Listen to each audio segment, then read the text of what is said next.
Praise the Lord. கர்த்தருடைய பரிசுத்த நாமத்துக்கு மகிமை உண்டாவதாக. ஏசாயா தீர்க்கதரிசன புத்தகம் 53ஆம் அதிகாரம் 6ஆம் வசனம்.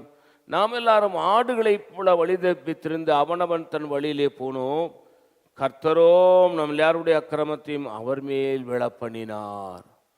கவனிங்க, நாம் ஆடுகளைப் போல வழி தப்பி போனோமாம்.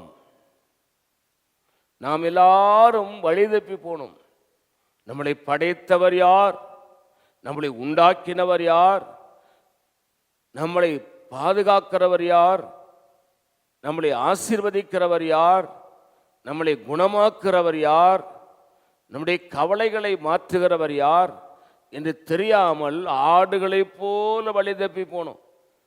கண்கள் கண்டதெல்லாம் காட்சி, குணம் கொண்டதெல்லாம் கோலம் என்று கடவுளை தேடி ஓடிக்கொண்டிருந்தோம்.